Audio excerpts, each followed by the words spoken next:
What's good, people? It is Tony the Savant, and we are talking about the Sunday night football showdown between the Detroit Lions and Houston Texans. As the Detroit Lions become the first team to win a football game, with 5 interceptions being racked up. And the Houston Texans, who had started off pretty hot, looking like one of the better teams in the AFC, have cooled off as they have now lost 3 of their last 4 games. And people are wondering, is there some problems going on with C.J. Stroud? But ladies and gentlemen, before we get into that, it is Tony the Savant. Please like the video, share the video, hit the notification bell so you can be notified when I'm dropping content and going live on the channel as well if you have not already. Please subscribe to the channel as I drop content daily, go live daily, stay very busy on the platform. And last but not least, please leave your thoughts and opinions in the comment section as I'm always intrigued to hear what you all have to say about these topics. And yes, you heard me right, ladies and gentlemen, the Detroit Lions won this game between themselves and the Houston Texans 26-23 in a comeback victory after Jared Goff, the quarterback that I've been very singing his praises, as I feel like he's been carrying the Detroit Lions on his back, essentially. He accumulated 5 interceptions in this game, 3 in the first half, 2 in the second. And the Detroit Lions were still able to find a way to win this game. This is a serious indictment on the Houston Texans as they looked ferocious this game. The defense looked fierce. The offense was clicking in the first half. And then everything came to a stall, a complete stall in the second half, as the Houston Texans are I believe they're the worst scoring, second half scoring team in the league, or at least one of the worst in the bottom, with the bottom feeders. And I believe they're averaging 9.1 points in the second half. So barely a touchdown in the course of 2 quarters for these Houston Texans. But looking at the numbers, this game was something to see as we got 7 total interceptions. C.J. Stroud added 2 interceptions to Jared Goff's 5, 7 total for the entire game. But that sounds like the defenses were dominant, but I wouldn't say that in the least. Both teams got some big plays off. And like I said, the Detroit Lions were able to do enough to come back after they were down, I believe, 10 points, 10 or 13 points in the fourth quarter. But let's go over these box scores so we can get a better picture of how this game went down. I'll start with the Houston Texans. C.J. Stroud went 19 of 33, 232 yards, 1 touchdown score, 2 interceptions. He also put up he was sacked 4 times, put up a QB rating of 64.2. Joe Mixon led the way, one of the bright spots. Well, not really. He got 25 carries, 46 yards, 1 touchdown score. I feel like Joe was a little bit more busier than that, but he just had a lot of work on the day. John Mechie led the way for the wide receivers, and I should say as well that the wide receiver core for the Houston Texans has been completely depleted. They went from having 3 big options, 3, highly touted wide receivers, in my opinion, to just having 1. And of the 1, he was the 3rd option. But Nico Collins is still injured. I believe he's now out. Can't recall how many games they said, but Nico has been out these last few games. Stephon Diggs suffered a season-ending injury, and this wide receiving core is led by Tank Dell, who, like I said, he was the 3rd option of that big 3, and now he's having to do a little bit more work. He's seeing a lot more coverage, so it's taking a lot of effort. Kudos to C.J. Stroud. Although he's struggling, he's still finding ways to get all these guys involved, and these new guys and these no-name guys, to his credit, and still getting Tank Dell the ball pretty good if I do say so myself. But John Mechie led the way with 5 receptions, 74 yards, 1 touchdown score. Tank Dell himself put up 5 receptions as well, 39 yards for him. Joe Mixon had 2 catches for 44 yards. Dalton Schultz had 3 catches for 66 yards, and he had a big 32-yard catch. For the defense, no sacks. 5 interceptions, of course, like we said before. Kamari Lassiter, he put up 2 interceptions. The rookie now has 3 for the season, as he's been doing his thing this year. A standout. Jimmy Ward, Henry Toto, and Kalen Bullock all got an interception apiece. For the victor, the Detroit Lions, my division rival as a Packers man. These guys just keep finding ways to win. They are now 8-1. I believe this is their best start since 1954. If I'm not mistaken, get that stat right. So the Detroit Lions again, making history.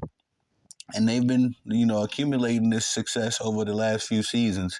I say it started in around 2022 when they were able to defeat Aaron Rodgers in his last game as a Green Bay Packer, and they've been rolling ever since. As far as when I noticed the Detroit Lions going on this hot streak. But Jared Goff, he went 15 of 30 this evening, 240 yards, 2 interceptions, and again, those 5 unusual interceptions because Jared Goff is typically pretty efficient with the ball. I believe his last or as far as his career high, because this was a career high in interceptions for him in a game. His last career high was 4 interceptions versus the Bears in 2018. So Jared Goff is typically pretty efficient with the ball, takes care of it. Very unusual of him to have 5 in a game. He put up a QB rating of 59.7. The standout running backs, Jahmyr Gibbs, David Montgomery, they did work this game as well. 19 carries for Gibbs, 71 yards. David Montgomery had a touchdown score in addition to 12 carries, 32 yards.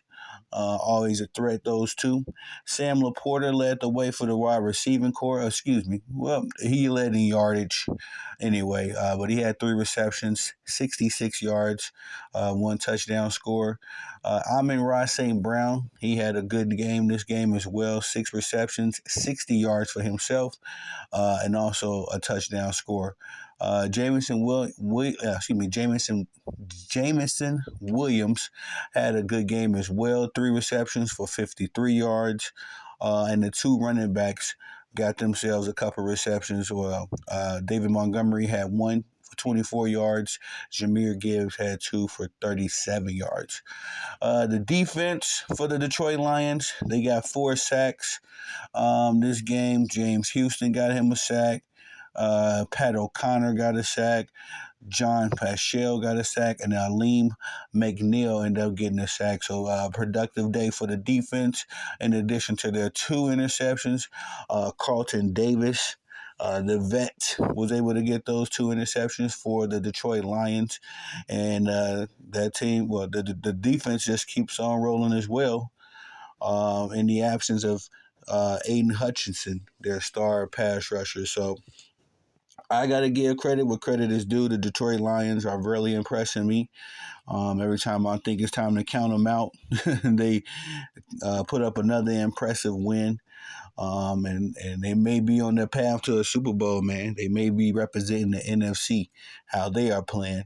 Real quick, I just want to go over team stats. 19 first downs for the Detroit Lions to the 16 first downs of the Houston Texans.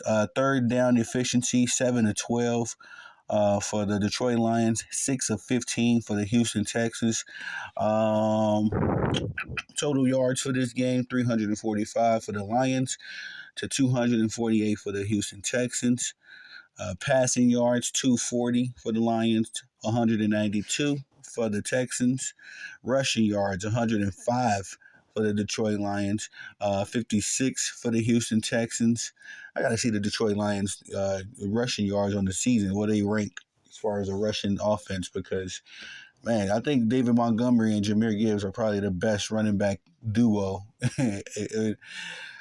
in the NFL right now, but they could be compared to some of the great duos of all time, how they put up numbers.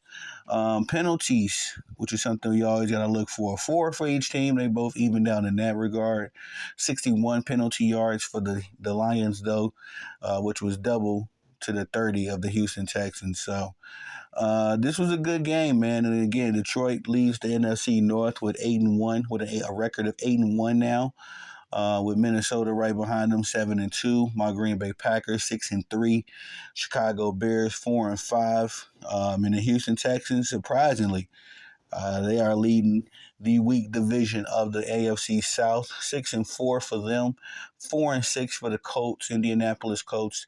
2-7 for the Tennessee Titans, and 2-8.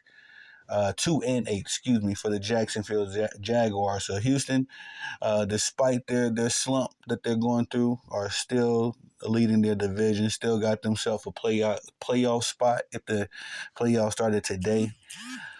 And again, a very good game. The Houston Texans had no business losing this game.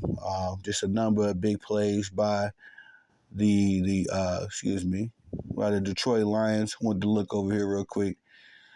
See, Joe Mixon, he started the festivities with an 8-yard touchdown run. Fairbairn, I don't know how to say the last name of the Houston Texans, but he went 3 of 6, I believe, tonight. He missed a couple crucial field goals, including one with just under 2 minutes that would have gave the Houston Texans, ironically enough, a 3-point lead. They ended up losing by 3 points. They needed those 3 points from Kaimi Fairbairn, I want to say his name is. Sam Laporta had a big 20-yard touchdown pass from a touchdown reception from Jared Goff. John Mechie got his first touchdown in his career after missing out on his rookie season, getting treatment for leukemia. Prayers for that brother. Good to see him back healthy and playing football. David Montgomery put up a 3-yard touchdown in the third quarter. Amon-Ra St. Brown extending his streak to, I believe, 8 consecutive games now with a touchdown, 7 or 8. So he's been very productive for the Detroit Lions, and the Detroit Lions have now ratted off a 7-game win streak after losing to the Tampa Bay Buccaneers earlier this season. They've won every game in almost a dominant fashion, pretty much blowing a lot of these teams out. So kudos to the Lions, man. Kudos to the Lions. They were down 23-7 at the half, and again, pitched a shutout from that point on. So we'll see where these two teams keep going from here. Again, both of them still lead their divisions respectfully. So we'll see. We'll see how it pans out from this point on. But that's all I got for y'all on this one. Please like the video, share the video, hit the notification bell so you can be notified when I'm dropping content and going live on the channel as well. If you have not already, please subscribe to the channel as I drop content daily, go live daily. Stay very busy on the platform. And last but not least, please leave your thoughts and opinions in the comment section. Always interested to hear what you all got to say about these topics. I am Tony the Savant. Peace.